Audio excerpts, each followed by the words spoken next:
Krásný den. Všichni víme, že vzdělání je nedílnou součástí našeho života.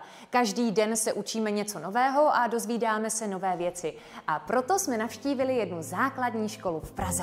My se teď zaměříme na mezinárodní vzdělávací programy, a to s Evou Svitákovou, která je poradkyní pro základní a střední školy z Českobritské základní školy. Tak jaké jsou výzvy a výhody takového vzdělávání?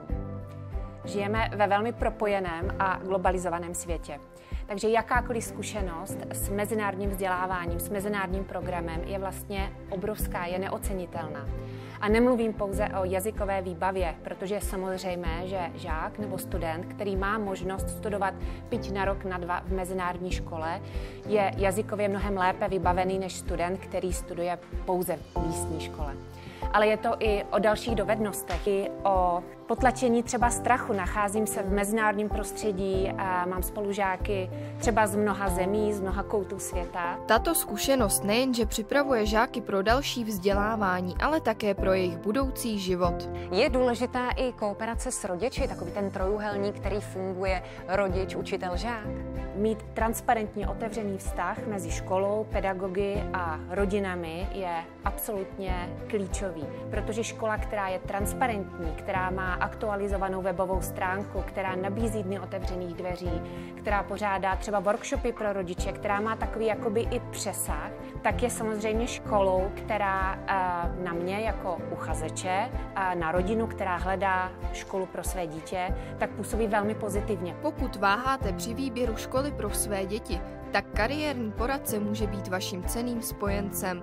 Jeho klíčovou rolí je nalézt školu, která splňuje nejen očekávání samotného žáka, ale také odpovídá preferencím jeho rodičů. Kariérní poradci samozřejmě z titulu své funkce by měli vědět vše o následném vzdělávání ke škole, ve které pracuje, ale velmi často, a to bývá velmi opomínáno, jsou to i diplomaté, protože vyjednávají s rodiči nebo jednají s rodiči o budoucím výběru nebo o výběru budoucí školy a často rodiče mají zkreslené představy o dovednostech a talentu svého dítěte. Jaký je hlavní rozdíl mezi českobritským vzdělávacím programem a takovou tou tradiční výukou na českých školách nebo ve Velké Británii, to nám poví Petra O'Leary, specialistka na dvojjazyčné vzdělání.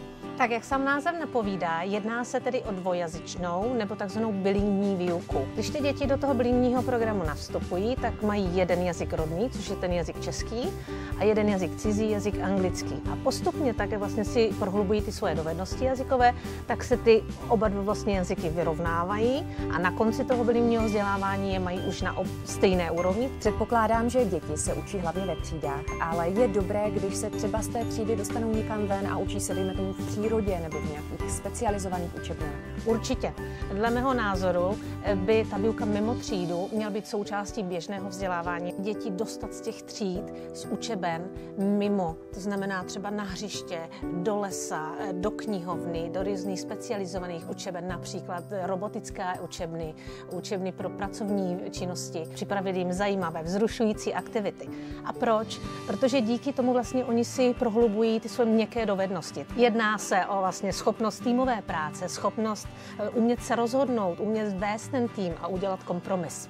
Angličtina je celosvětový jazyk a netýká se jenom dětí, ale taky nás dospělých. Souhlasíte s tím? Angličtina je světovým jazykem, mluví ní víc než 1,5 miliardy lidí ve světě a pro zajímavost, anglický jazyk je oficiálním jazykem už v 53 zemích světa. Nicméně není to jen jazyk komunikace. Když se podíváme třeba na dnešní svět, tak je to jazyk internetu.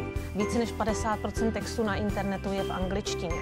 Je to jazyk médií, filmového průmyslu, je to jazyk cestování, je to jazyk biznesu. Vidíte, že ať se podíváme kamkoliv, tak ta angličtina prostě hraje nezastupitelnou roli v našem životě. Pro dosažení co nejvyšší úrovně v angličtině je klíčové děti pravidelně vystavovat cizímu jazyku, a to ideálně každý den. Pravidelným vlastně opakováním, pravidelnou možností vlastně hned si v praxi vyzkoušet to, co jsme se naučili, tak tím si ten jazyk samozřejmě zdokonalujeme, prohlubujeme a rychleji osvojujeme.